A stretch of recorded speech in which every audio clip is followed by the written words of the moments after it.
44 degrees and it's nice and rainy outside. But no one cares about that. It's not about the rain. It's what the rain represents. Life is always giving you a test, trying to give you a way out, trying to give you an excuse not to show up. People have this reoccurring nightmare that there's something, some force that's got a hold of them and it's holding them down and they can't break free. No matter what they do, they can't break free from that force. Well, I'm here to tell you that thing in your nightmare, that thing that's holding you back, that thing that's dragging you down, that thing is you. Go out there and start fucking walking. Put some shoes on, start running. Go to the gym, do the elliptical trainer. It's not rocket science. A lot of folks talk about overtraining. You gotta train first before you can overtrain. Sometimes you wake up in the morning time and you're sore and you feel like you're overtrained. No, you got sore fucking legs. Get out of your own head and stop overthinking it. Stay hard. I don't care how small it is. I don't care how minuscule the movement is, but make movement. Move forward and do that every single day, no matter what, including today. You aren't getting any closer to your 5-year plan or your 3-year plan or your 7-year plan or any plan that you've got unless you get up and start getting after it today. This is my excuse today. But guess what? You gotta have the mentality to show up every fucking day of your life. No matter what life throws at you. It's our responsibility to show up to the Coliseum of life. Prepare for fucking battle. I don't care what you're going through, what life's throwing at you. It's your responsibility to find your new 100%. Take it upon yourself to do that. Stay hard. Those days that you don't want to do anything, you're too tired, too sore, you just don't feel like it, those days, those are the days that count. When you have those feelings, it's even more important to step up and get some. If you've got something to do, don't put it off till tomorrow. Don't do that. Don't voluntarily do anything tomorrow that you should be getting done today. Get it done today. Don't wait. Attack it, destroy it, and move on. What separates me from a lot of people is they go into a daunting task, and the task is overwhelming. You have to be open-minded to the possibilities that I can do this. Once you shut your mind down to the possibility that it can be achieved, there's no way it can happen. If you're in a fight, you have to attack. You have to keep attacking. The enemy has to know he is not going to give up. You must break the soul of whatever the fuck is in front of you. Devise ways to break a soul of a human being, of an object, of whatever's in front of you. If you keep on attacking something, nothing wants to stand in front of anything that is relentless. Nothing. They tell you how you're supposed to feel. So you are feeling that way. I was like, don't let these motherfuckers tell you how you're supposed to feel. No, it's day one, motherfucker. But you have to have the will, the heart, the courage to go that distance when you're exactly jacked up. You have nothing left to give and give more. Get myself jacked in a horrible environment when everybody's miserable. Find strength in the misery, because you can get a lot of power through misery.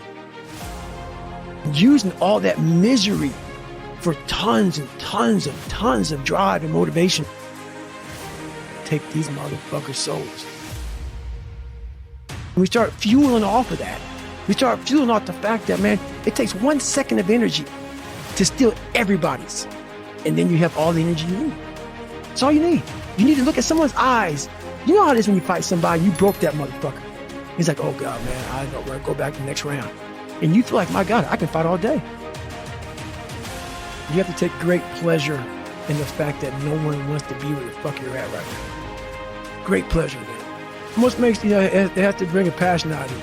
has to bring something very, very weird out of you, man. Like, you know, people don't really understand what that is. When you're in the worst environment possible, the worst situation possible, and everybody's looking like, God, man, I hope this ends. And you see that. Time slows down and you see that. You're feeling that. Everybody has that look on their face like, God, this guy's really, I don't know being either. When I was in the military, we call these instructor-led runs. Most of the time, we knew the start and end point.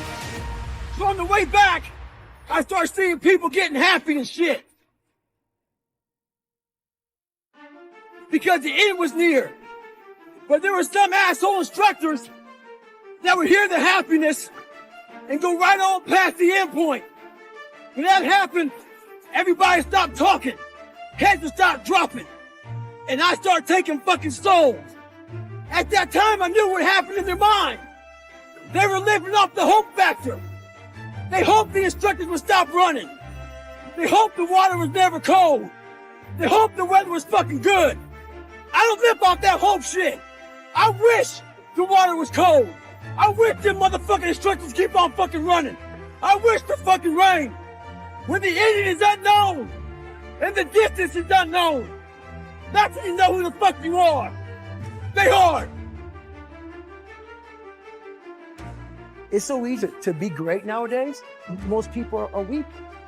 This is a softened generation. So if you have any mental toughness, any ability, if you have any fraction of self-discipline, the ability to not want to do it but still do it. It wasn't until I changed that mentality that I became somebody. That's life, man. But if you can get through to doing things that you hate to do, on the other side is greatness. I'm just calling to say Not getting civilized is about having a savage mentality. That's the worst thing that could ever happen to any human being is they become civilized. It's that total accountability. Like even when you retire, there's a motherfucker looking at me and judging me right now, man. I was the baddest person to ever live. It doesn't go away, man. You gotta wake up, even though you retired, you never retired. You're setting the example every single day of your life. And being civilized feels so good. I'm sorry, man. Once you get to the top, you may retire, but you ain't never coming back home, man, because now you're judged. People see you falling off. You want to be that guy who knows I may be retired from the sport or wherever I did, but I'll be damned if you ever see me looking like shit, feeling like shit, not arriving. You're always setting the example. Civilization feels so good. These comfortable feelings are what people want. They want retirement. They want that. They need that. The only way to keep from getting rusty is to constantly oil that motherfucking machine. The machine is this. You got to keep challenging every day. Or so many people die, live 100 years, never fucking know who they are. Never know who they are. You have to look in that mirror and know there's so much more in here, man. So what's your fucking excuse? Maybe that shit's in your fucking head. Maybe that's your excuse for not being better. Life's a real big fucking picture. When I was young, all those things got in my head. Black, fucking not smart enough, single mom, all that bullshit owns space in my head. If you're allowing people and things and situations to own space in your fucking head, you're losing. Last thing, life's one big fucking head game. You play with yourself. If you lose, it's because you allow life to get in your fucking head. Stay hard.